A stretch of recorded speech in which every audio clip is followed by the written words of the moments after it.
Good evening, ladies and gentlemen. How lovely to see so many of you here for this pre-show talk for the new Mike Bartlett play that we're doing here called Cock.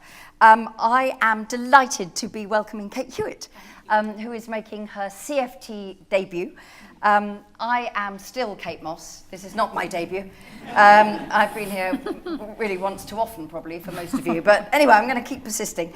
And Kate is the winner of the JMK Young Director Award and the inaugural RTST Director Award in 2016, amongst other things. You've gone really red now. I'm sorry about that. It is the wash of your lights. Yeah, that's right. I'm just blending in. So you all know the drill, that we're going to talk about the play for a bit and then give some time for your questions. Before we start, can I ask who has already seen this production? Yes, the people who work here. I don't think you count, but I mean, hey. Who is going in this evening? Great. Perfect. And who has seen it before, either at the Royal Court or read it? Oh, madam, well done. So we're expecting an insightful question from you, comparing the two productions. Kate, welcome. Thank you. It's lovely to have you here. Thank you, lovely to be here. So, this is quite a challenging piece of work in some respects, not least of all the title, where I discovered when I was announcing this at the post-show last week, I found myself unable to actually say it. Yes. Because it felt very challenging. But in terms of how you go about doing, this is the first major revival of a play that won an Olivier, 2009, Royal Court. Yeah. This is a very different environment to do that play from the heart of London in the upstairs space. So tell me how you came to direct this piece and your relationship with the piece and this theatre. So you mentioned one of the awards there, the RTST award, and that's how I met Daniel Evans, who now runs the theatre. So he was then running the Crucible, and if you won that award, which I did, I was lucky enough to, you put a production on at the Crucible. So I met Daniel there. That was 2 years ago, I think. And it was very fortuitous for me, actually, because it was the year that he was handing over, or he'd already just handed over to Rob Hasty, who now runs it. So I met two artistic directors who have both employed me. So I was like, this is fantastic. So that's why I'm here in Chichester. And I think I know that it's a wonderful theatre and has been for a long time, but partly because of my age, and I'm from the northeast and wasn't down in this part of the world until not that long ago, I've been following the programming here and found it incredibly exciting. And so I was very, very excited to be thinking that I would be offered something here. And Daniel was searching for what the right project would be. Mike Bartlett, I have a relationship with because I was his associate director when the only time he's directed. He directed a version of Medea that he wrote. I don't know if anyone saw it. It's produced by Headlong. And I was his associate director, and we worked very closely on that, and it toured the UK. So since then, that was 4 or 5 years ago, since then Mike and I have been in conversation about what I might do with him. But I just got a call from Daniel one day and he said, do you want to direct Cock? And I said, yes, I do. Did you know it? Yes, I saw the original production at the Royal Court.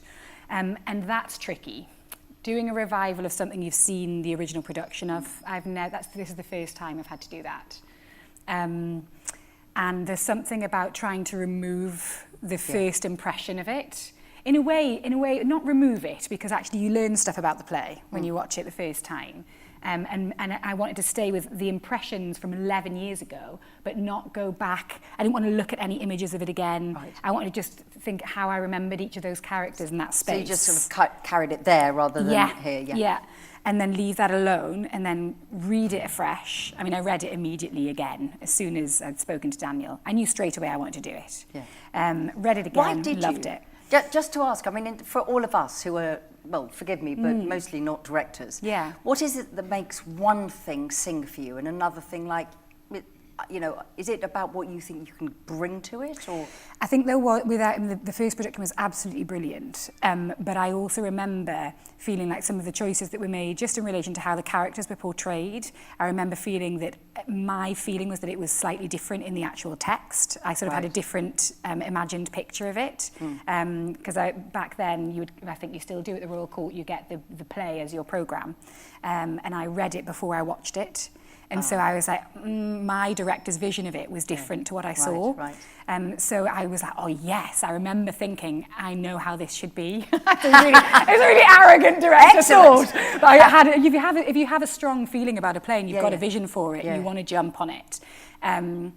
But also as a play, when I watched that production, which was absolutely brilliant, and the actors were extraordinary, the relationships, I remember just thinking the relationships and the electric dialogue and the rhythm of it. It feels like a real gift for actors and directors because it's so precise. Right. So there's something about raising your game and going, yeah, I'm going to do something incredibly precise. Like the rhythm of the language, and I don't know if any of you have actually seen it on the page, but where the punctuation is so specific. I mean, Mike tells you... It's almost like music, isn't it? It is. The spaces in between, and there's no sort of wiggle room. There's no wiggle room, and we've treated it as a piece of music. I often say, you know, let's look at the music of this scene, and we've talked about it as a score. And, you know, to the point that if there's a question written and it has a full stop on the end, that means there's no upward inflection. But if there's a question mark on the end of it, that means there's an upward inflection. Mike is very prescriptive as well about how it should actually sound. That's so interesting. So that feels liberating for you in terms of what you can bring out of an actor rather than inhibiting, that you've got no choice. So when I was auditioning the actors for this production, to everyone I met, I said, you know, I actually think auditions are a really interesting environment, but that they should also be sort of interviewing you as to whether it's a good meeting, whether you're going to work well together. And I would say to each and every one of them, you need to really think about whether you want to do this play, because you might feel really constrained by this, by the rhythm of this text. But you also might feel liberated by it, because once you understand that you need to learn the punctuation of it first, then the feeling and everything else will come. It's not that that's not important, but it's sort of the other way round to how you ordinarily learn something. So yeah, I did feel liberated by it. And they are 4 exceptional performances. Yeah, they're brilliant. You know, it was one of those things that I kept thinking, God, they're brilliant. Oh my God, they're brilliant. Yes. You know, that sort of so shape nice. of it. It's so fascinating. And because you don't meet them all together, no spoilers for those who haven't watched it yet, but because you meet them, you know, incrementally, it's really lovely to have every one of them be a sort of titan that steps into this ring. And is it one of the, if someone, you know, which none of you should do, please, but if somebody trapped you in the lift in a moment and they said, right, 1 sentence, what is this play about? What would you say? Love. Just say it's about love. Love and loneliness. I think that's really important, because although it's very much, you know, maybe we'll talk about this a little more, but because I think of it as a sort of sporting event, and they are like cockerels fighting one another, and there's a lot of arguing in this play, but underneath it all, I think there is the loneliness is talked about a lot, people not wanting to be on their own, and people are trying to connect with each other, and they're trying to find love and connect, and everything they do is out of love, everything, even if they're angry with somebody. Yes, and you mentioned that about the title. Yeah. So although one might assume it means one thing, yes, actually that's the point, isn't it? That it's the cockfighting and the bull baiting, and you know, it's the idea of, well, the ring. Yeah, as well as it being an insult, as well as it being a male body part, all of the sort of associations and connotations we have with it are important, but the cockfight and the ring is really at the centre, I think, for me anyway. I've jumped on that, hence this space. Yes, hence the space. Yeah. So when you have the people coming into the room to audition, I mean, we all love to hear about how that magic happens, but it's an ensemble piece where each of them is a lead role. Yes. So that's quite unusual. Yeah. So how do you put the jigsaw together? Because it is boy meets girl meets father meets, you know, it's like a Rubik's Cube in a way. So how do you decide who is your underpinning? You know, it's really interesting. I think it's interesting thinking back. You know, we've come so far, but thinking back to that part of the process. And I remember, even when you read it on the page, and it's all Mike's voice, and yet, although it's Mike Bartlett writing it, he's written 4 very distinct voices, and they have a very definitive sort of quality. And before I'd met these lovely actors, I remember sitting down and knowing that they had to be so different. So I needed a certain amount of acid in in the young male character that's not John. And I needed water in John. This sounds really pretentious, but I knew that I needed a totally different quality when they came in. And I really needed that to be in the actor already. So sometimes you have an actor come in and you're waiting for them to surprise you and do a performance of something. But I really wanted Mike Bartlett's text to meet this individual who is the actor, who is really them. And there's something about those two things coming together that will create the character rather than imposing something on top of it.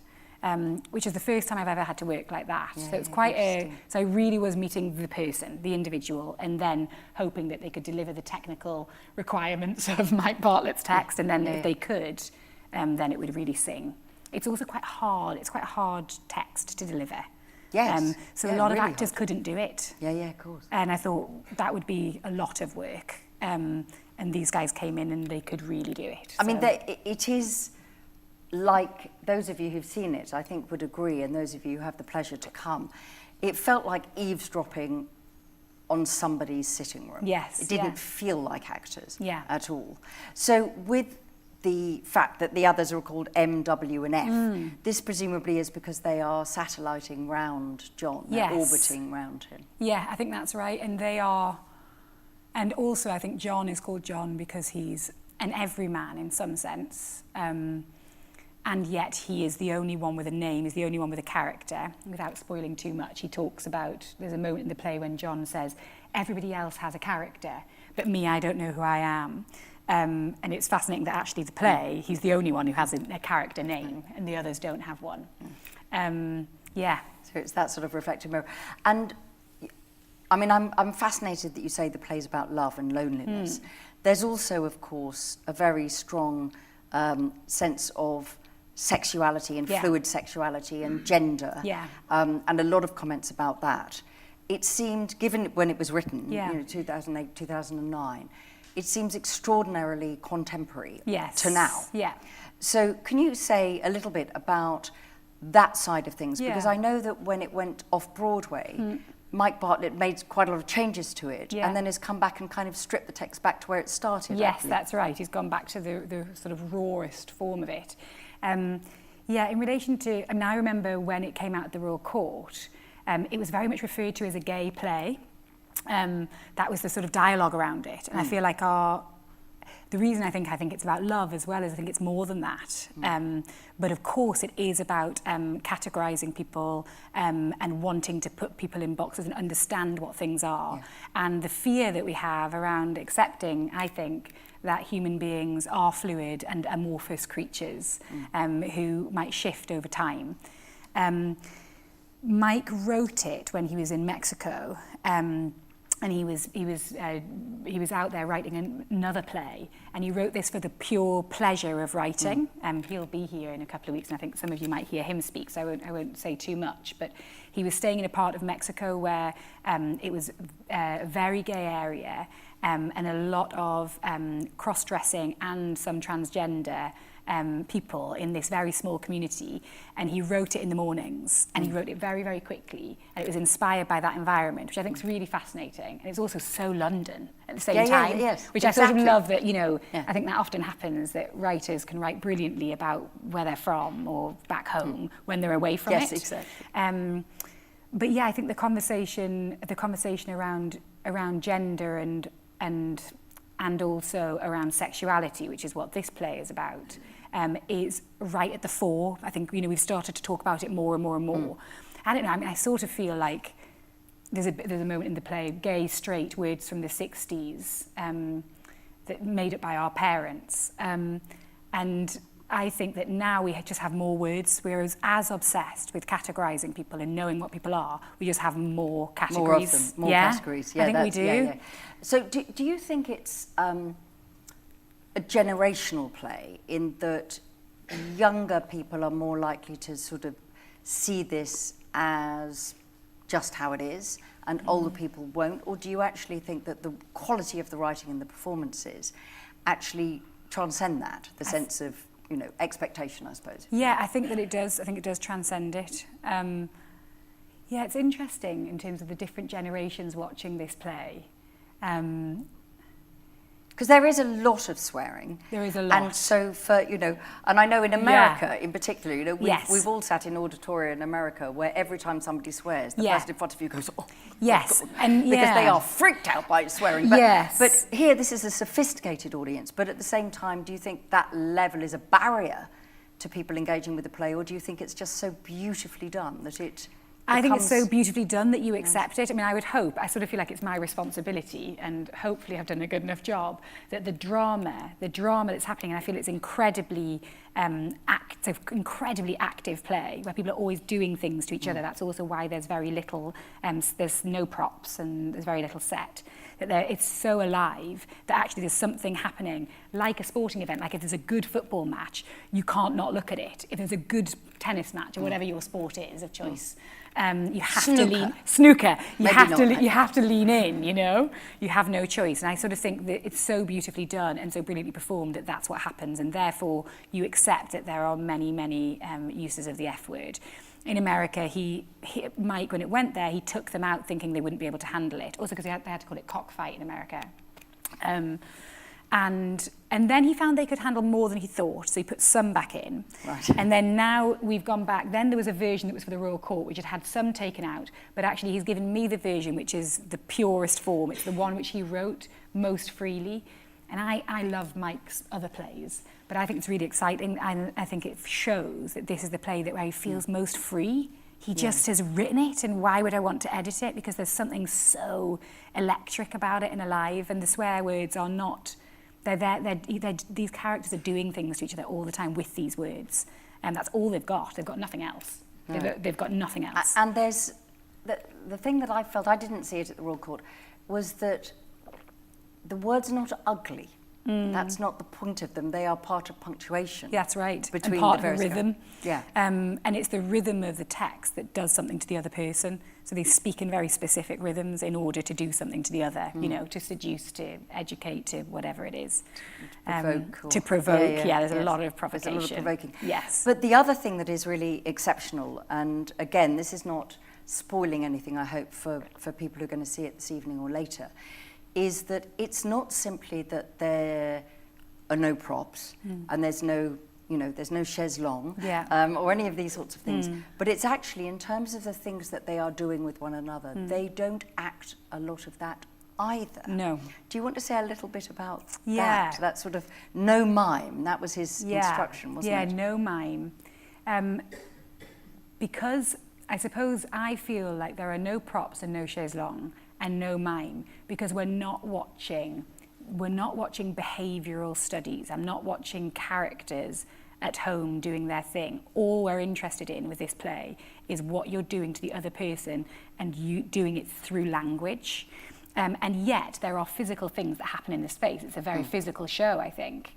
So it's been really fascinating. So for example, if there's a kiss in a scene, the rule we set ourselves was you can't kiss the person in the moment where you kiss, because then I will start to imagine you at home kissing at home. That's not the point of it, but the kiss needs to happen. But what is a kiss? It shifts something for both people, and you're different by the end of it.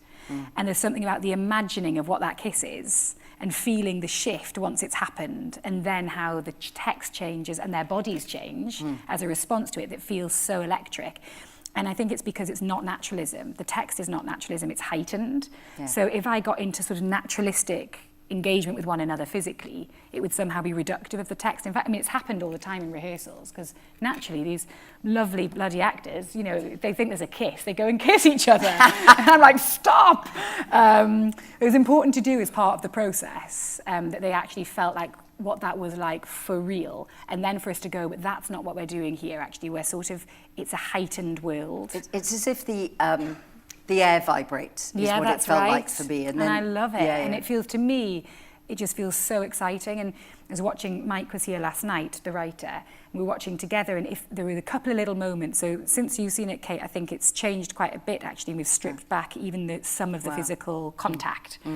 And now it's very, very restrained. But the moments where the movement becomes naturalistic, these are Mike's words, he said, then it becomes really not a very good play, because it sort of becomes slightly like a soap opera. I feel like I'm watching, whereas actually it's not that. It's an elevated sort of space, and the rhythm of the language is such, and the movement needs to reflect that. So that has been really fascinating to work on and work out, well, what are you doing to do it? What's the game? The question we have in the room is, what's the game? Every single scene, we know what the game is between two people, as opposed to going, how would you move if you were entering the kitchen and you were annoyed with your partner? That's not of interest. It's like, what's the game? What's that the doesn't dynamic? find the... Is it hopeful ending? What do you think?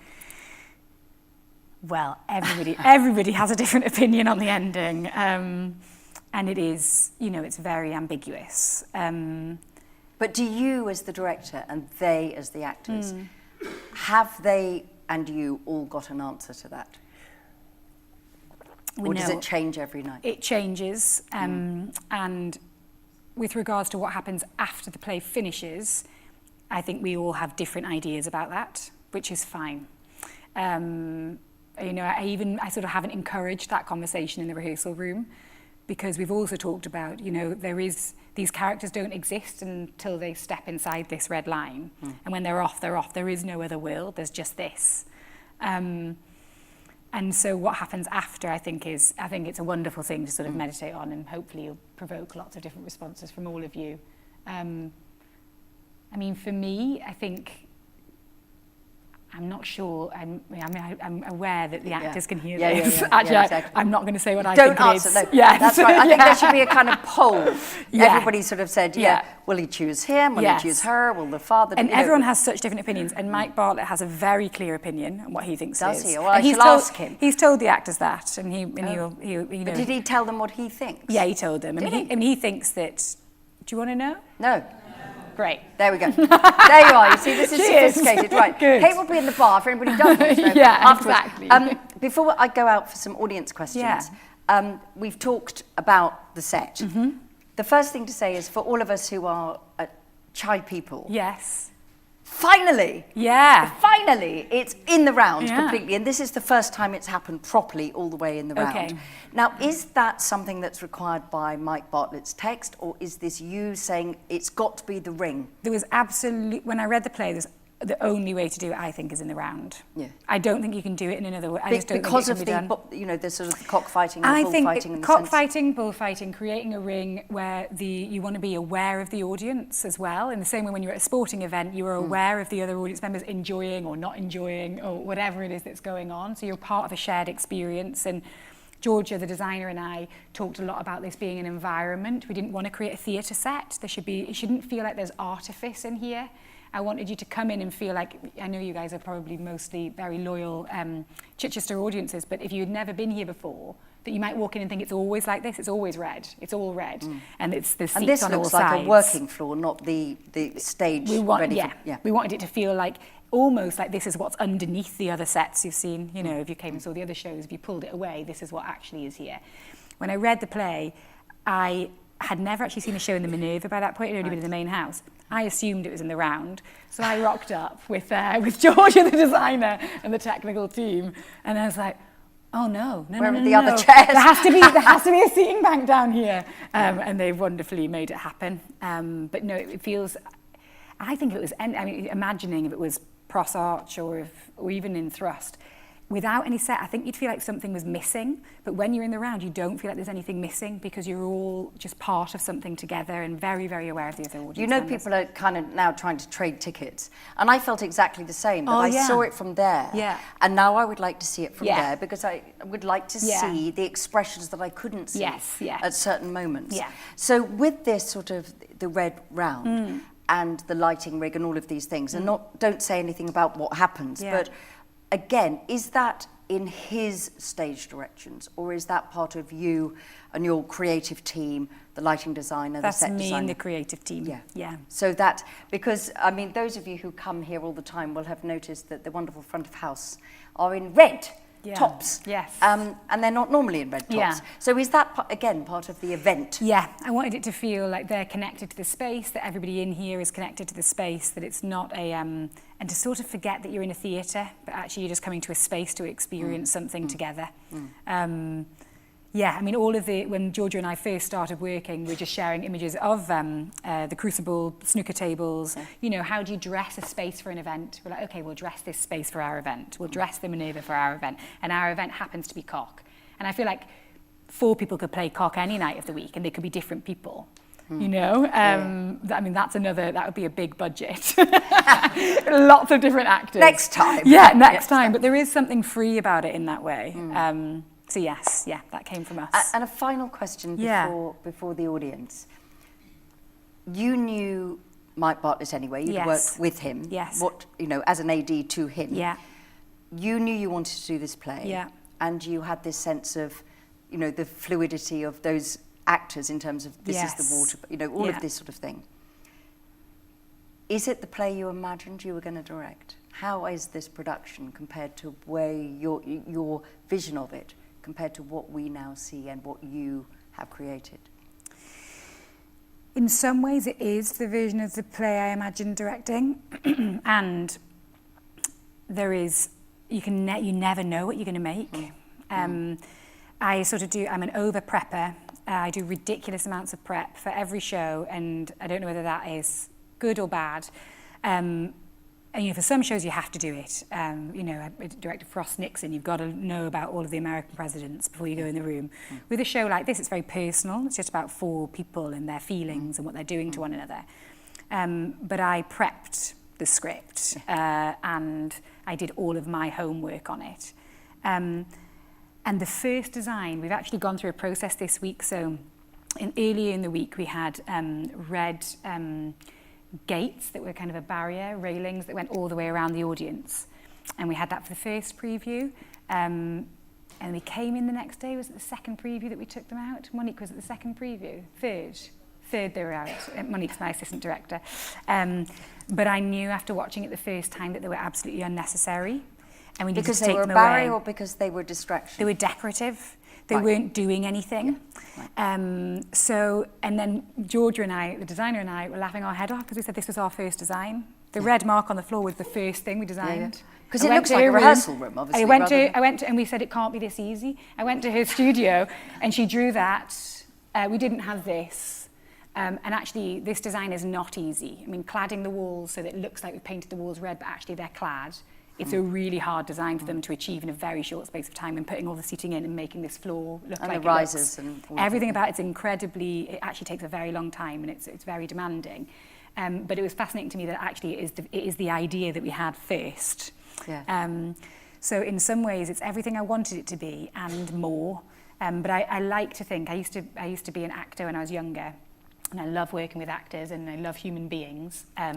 And so I sort of feel like that's why this is my chosen art form. There are other things I love doing, but I've decided the paints with which I want to paint with are human beings. And I enjoy that process. And so it's been, I hope the actors, they can hear me. They're probably all like, that's not true. But I hope that I've been very, very responsive to what they've brought to the room. To when you work with intelligent, brilliant human beings, they will always reveal something that's better than the idea you had in your living room on your own. But you've got to have the idea in the living room on your own as backup in case nothing happens. And then all sorts happen. They all just sit looking at you blankly. You've got to be like, okay, and that's how you start. Maybe you do this, maybe you do this. And then something happens in the room. There's an alchemy between those 4 people where things start to happen that are not what you expected and they're better. So it's sort of superseded what I wanted it to be. Painting with human beings. Yes, that is a wonderful phrase. Right, we have time for some questions. Louise is here. And Isilda's watching. We have Isilda, everybody meet Isilda, it's whose first day it is, so she will be brandishing the microphone going forward. Good, excellent. Right, who has a question? Delphine, thank you very much. I'm completely new to this play. It sounds fantastic. The word that leaps to mind, listening to you, that describes it, is it's organic. Yeah. And when you talked about one of the actors, you were looking for water in him, that struck me hugely. Because that is, you've got to go with the flow with that, and that has to be organic. So that seemed to me a very interesting point. To me. Yes, It sounds absolutely riveting. But anything that is organic can shift. Yes. But then, and so we've had to. There was a moment where, where we there was a moment where you could almost not have blocking in this play. You know, you could have them just really know the text and what they're doing to each other, and every night it could be different. They could step inside this red line and do a different show. But I'm too much of a control freak for that. It's called a director. And I wanted to shape it, and I wanted to know. But there are some moments of, there are sort of landmarks that they have to fit, and there are moments where they can free fall and be responsive to each other. Yeah. But as we all know, that it takes an enormous amount of artifice in one way to make something seem completely natural. Because otherwise people just go and and they stand in a line, you can't see any of them. Yeah. So and the element of water in one of the characters, I mean, it's absolutely specific, the rhythm of what he has to say and how he moves the space. So so it's an interesting sort of double-edged coin. Thank you. I'm always interested in the finance aspect of plays. Do you work to a budget? Are you constrained by any form of budget? Oh, yes. The management's in this evening. Does the management say that's enough? Yeah. Yes. So Thank you. ordinarily, in general, yes, you are often very constrained by your budget, and you have a budget and you have to work within those parameters, and it's different for every theatre. On a show like this, when there's part of the budget that says, £6,000 for wigs, and I was like, there won't be any wigs. I can almost have, my actors wearing their own clothes. The clothes they wear are basically sort of doppelgangers of what they normally wear to rehearsals. We sort of worked within the parameters of the budget very easily. But yes, there are very, very clear restrictions. But I mean, following on from that, with something like this, of course, a lot of the costs are invisible. Yes. When it's a big set, it's a sort of, the importance of being earnest, say. There's a lot of wig work, and there will be probably a conservatory and all of these things. So in terms of following on from that, if you then think, I don't need my 6,000 quid for the wig, so therefore I'm going to have a red sports car instead. Yes, do you just spend the money you're given? No. We all know that there's not enough money in theatre, so you think, oh good, that £6,000 will go into another show. Back. Yeah, yes, exactly. Yeah. But things, we've been able to be, we haven't got them all yet, but these red mic covers are coming tomorrow for the other microphones that are dangling down. And they're not cheap, but we've been able to have these very specific things because we don't have to spend much money on anything else. And do those things feel like the final piece of magic that will just make the vision come alive? Because, I say this as a novelist. Yeah. When you're doing research, you often have the thing that there's just one bit of research, and if I get that, then everything will be fine. Yeah. So do things like the red mic covers, do they become like that's the full stop? Yes, absolutely. And I'm quite obsessed with them. And we have our sort of opening night tomorrow, our official opening night. And I'm like, they've got to be there. I'm like, you can't just have one red microphone and then these black ones. Why have you got one? Where are the rest? They not come from the same We've place? got one behind us. Oh, you've got one behind. Which they've managed to put up. They've got the others in-house, but they haven't had time to put the rest up because we're doing this. Sounds lovely, like, get me the red microphones. They're coming from all over the country. They're coming from one place, they just need to paint them. But yes, I think it's just that we wanted it to feel like it was bespoke to this space and this event, and that feels like it ties in. We looked at lots of football match microphones, but it should feel like it's very specifically for this. It does. So it's not generic. Yeah. Is there another question? Mike, thank you. Hi. Thanks very much. Thank you. Well, my wife and I saw it last night. Okay. And we're not prudish. But I can hear the but, no pun intended, obviously. Kate was asking about the language. Yeah.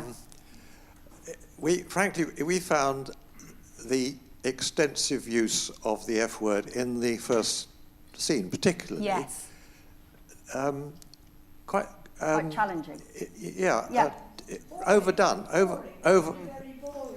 Overdone, I think, is the word that I really want to ask you, have you had any other feedback about that from I haven't. I mean, Thank you. I haven't had more feedback about it. We had, I've had a question about it. I was part of a talk with the commissioning circle here, and that was there was a similar question asked about whether I'd thought about taking it out. And I can't take it out because it's the rhythm of the text. I think it would unravel And my feeling is that perhaps the first scene is particularly difficult because you're not yet in the story. So I think it feels like you're hit with the F word. Whereas actually, I think once you're in the story and you're really invested, and I feel like I can sense that when I'm in the space with the audience, I can see that the first scene is difficult. And then I think once you understand what's actually happening between these two men in Act 1, then you're able to really be with it, and it doesn't feel so affronting. But yes, and it is a challenge. It is a challenge. Take it out altogether.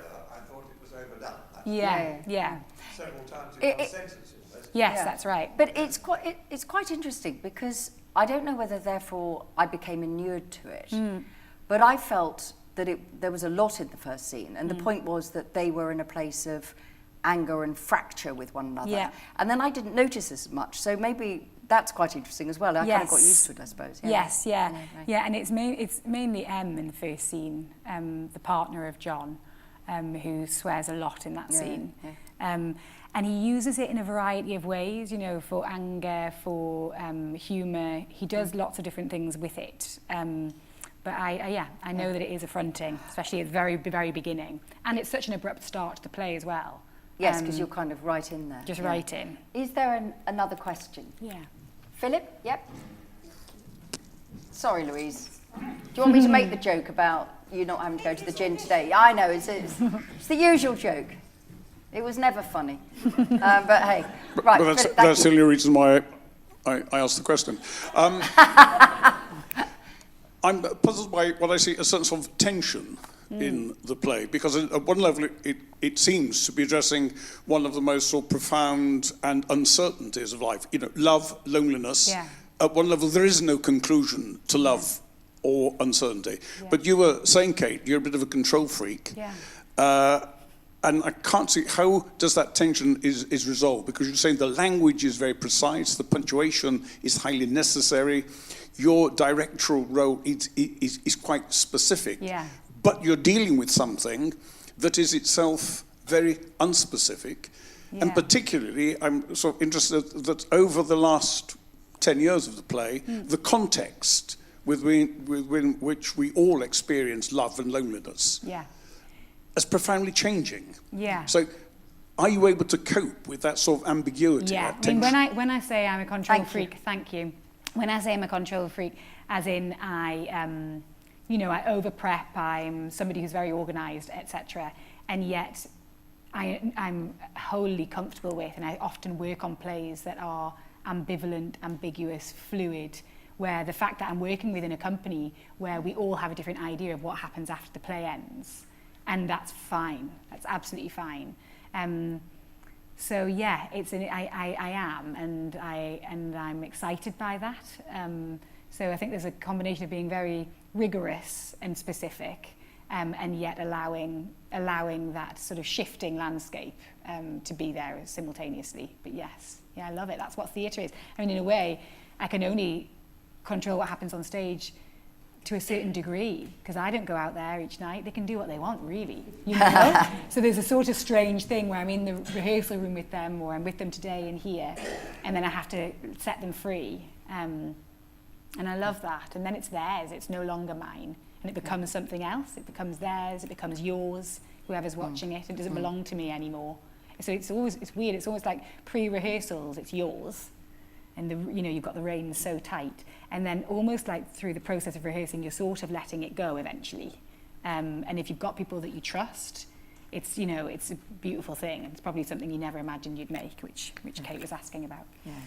Well, I mean, I think you have explained wonderfully how you've created this, and it's very exciting. And as you say, I'm going to be interviewing Mike Bartlett himself on Tuesday the 16th.